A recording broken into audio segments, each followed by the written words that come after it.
안녕 친구들, 돌아온 걸 환영해요. 농담이 아닙니다. 충격적인 이야기처럼 들릴 수 있지만 이건 실제로 벌어지고 있는 일입니다. 2026 월드 베이스볼 클래식, 한국 야구가 17년 만에 2라운드 진출을 노리는 중요한 무대에 미국 마이너리그에서 홈런을 쏟아내던 한 선수가 태극마크를 달고 합류합니다. 메이저리그 주전도 아니고 이름부터 낯선 이 선수가 왜 WBC 대표팀에 필요한 존재가 됐을까요?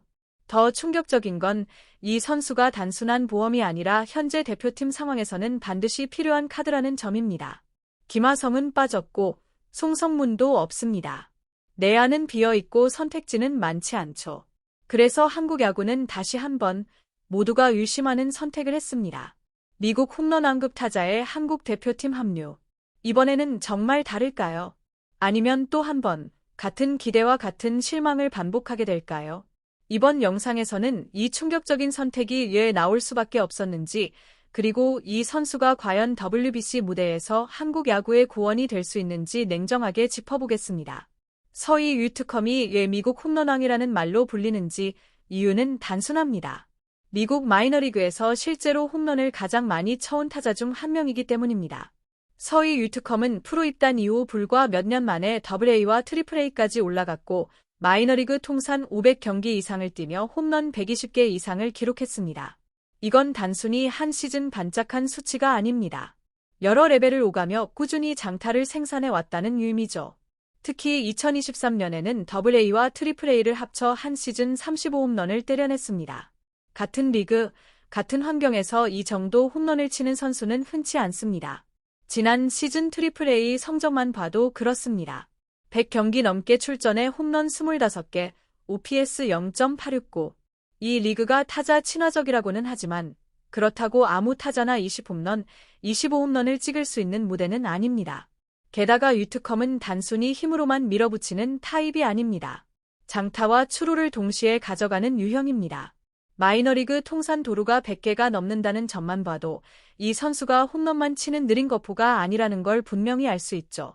미국 야구에서 유트컴을 유틸리티 자원으로 분류하면서도 파워를 가장 큰 장점으로 꼽는 이유가 여기에 있습니다. 중요한 건 이 홈런들이 특정 리그나 특정 시즌에만 몰려있지 않다는 점입니다. 레벨이 올라가도 홈런은 계속 나왔고 역할이 바뀌어도 장타 생산력은 유지됐습니다. 그래서 미국 야구 쪽에서는 유트컴을 두고 마이너리그에서는 검증이 끝난 파워 자원이라는 평가를 내립니다. 메이저리그에서 아직 주전으로 자리 잡지 못했을 뿐 마이너리그 기준에서는 이미 여러 해 동안 결과를 보여준 타자라는 거죠. 그리고 바로 이 지점이 WBC와 맞닿아 있습니다. 월드 베이스볼 클래식은 장기 레이스가 아닙니다. 단 몇 경기, 단 몇 타석에서 흐름이 완전히 바뀌는 대회입니다. 이런 무대에서는 이름값보다 한 시즌에 수십 개의 홈런을 쳐본 경험이 더 직접적으로 작용할 수 있습니다. 그래서 한국 대표팀이 주목한 것도 메이저리그 기록이 아니라 이 선수가 미국 무대에서 실제로 얼마나 많은 홈런을 쳐왔느냐였습니다. 미국에서 홈런을 쳐본 경험, 그것도 반복적으로 해본 경험. 그게 바로 유트컴이 대표팀 후보로 거론되기 시작한 가장 직접적인 이유입니다. 그런데 왜 하필 한국 대표팀이었을까요? 미국에서 홈런을 쳐온 선수라는 사실만으로 대표팀에 들어올 수는 없습니다. 중요한 건 왜 하필 지금 이 타이밍에 이 선수가 필요해졌느냐는 점입니다. 답은 대표팀 상황을 보면 명확합니다. WBC를 앞둔 한국 대표팀 내야는 사실상 비상사태입니다. 중심을 잡아줘야 할 김하성은 부상으로 빠졌고 송성문 역시 이탈했습니다. 내야에 큰 구멍이 생겼고 그 공백을 메울 확실한 카드가 많지 않습니다. 이런 상황에서 대표팀이 필요로 한 건 단순한 백업이 아닙니다. 여러 포지션을 소화할 수 있으면서 경기 흐름을 한 번에 바꿀 수 있는 한 방을 가진 선수였죠. 유트컴은 1루와 3루를 볼 수 있고 외야까지 소화 가능한 유틸리티 자원입니다. 여기에 마이너리그에서 검증된 장타력이 있습니다. 김혜성이 유격수로 이동할 경우에는 2루를 맡길 수도 있고 상황에 따라서는 대타 카드로도 활용할 수 있습니다. 단기전인 WBC에서 이런 유형의 선수는 생각보다 가치가 큽니다. 또 하나 중요한 요소는 WBC라는 대회의 특성입니다. 이 대회는 정규 시즌처럼 꾸준함을 평가하는 무대가 아닙니다. 하루 한 타석, 한 번의 스윙으로 모든 평가가 바뀌는 무대입니다. 그래서 대표팀은 늘 안정적인 평균치보다 변수를 만들 수 있는 카드를 찾게 됩니다. 그리고 위트컴은 딱 그 조건에 들어맞는 선수입니다. 메이저리그 주전 경험은 부족할 수 있지만 미국 무대에서 수십 개 홈런을 쳐본 경험은 분명한 무기입니다. 여기에 WBC 규정이 더해집니다.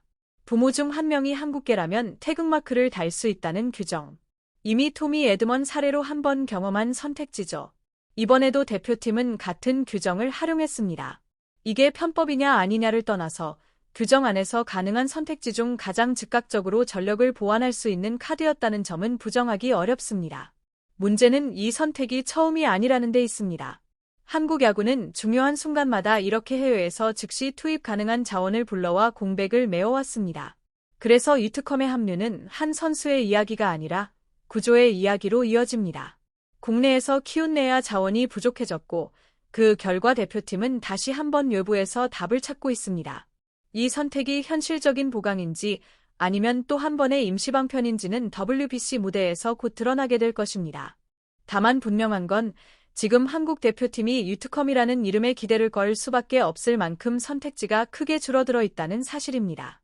그리고 바로 이 지점에서 이 선수가 성공하느냐 실패하느냐의 의미는 개인을 넘어 한국 야구 전체로 확장됩니다. 결국 이 이야기는 새의 위트컴 한 명의 성공 여부로 끝나지 않습니다. 위트컴이 WBC 무대에서 한 방을 보여주고 중요한 순간마다 제 역할을 해준다면 한국 야구는 오랜만의 결과로 모든 논쟁을 잠재울 수 있습니다. 미국 마이너리그에서 홈런을 쳐온 경험이 단기 국제대회에서도 통한다는 걸 증명하는 사례가 될 수도 있죠.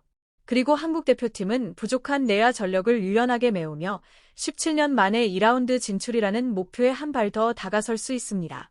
이 경우 위트컴은 논란의 선수가 아니라 현실적인 선택이었던 카드로 기억될 겁니다. 하지만 반대의 경우도 분명히 존재합니다.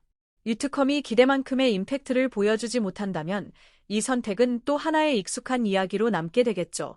해외에서 급하게 불러온 자원, 규정에 기대어 채운 대표팀, 그리고 결과로 증명하지 못한 선택. 이런 평가가 다시 반복될 가능성이 큽니다. 그때가 되면 비판의 대상은 위트컴 개인이 아니라 이런 선택을 할 수밖에 없었던 한국 야구의 구조로 옮겨갈 수밖에 없습니다. 그래서 이번 WBC에서 위트컴의 의미는 단순히 백업 내야수 한 명이 아닙니다. 이 선수가 통하느냐, 통하지 않느냐에 따라 한국 야구가 지금 어떤 길 위에 서 있는지가 그대로 드러납니다. 해외에서 홈런을 쳐온 경험을 해법으로 삼아야 하는 현실인지 아니면 그마저도 버거운 상황까지 와 있는 건지 말이죠. 이번 선택은 결과에 따라 희망의 사례가 될 수도 있고 또 한 번의 씁쓸한 반성이 될 수도 있습니다. 이제 판단은 경기장에서 내려집니다. 미국에서 홈런을 쳐왔던 이 타자가 WBC 무대에서도 같은 스윙을 보여줄 수 있을지, 그리고 그 한 번의 스윙이 한국 야구의 흐름을 바꿀 수 있을지 말이죠. 여러분은 어떻게 보십니까? 미국 홈런 왕급 타자의 대표팀 합류. 이번에는 정말 다른 결말을 만들어낼 수 있을까요? 여러분의 생각을 댓글로 남겨주시면 좋겠습니다. 이번 영상은 여기서 마치겠습니다. 공유와 구독, 좋아요.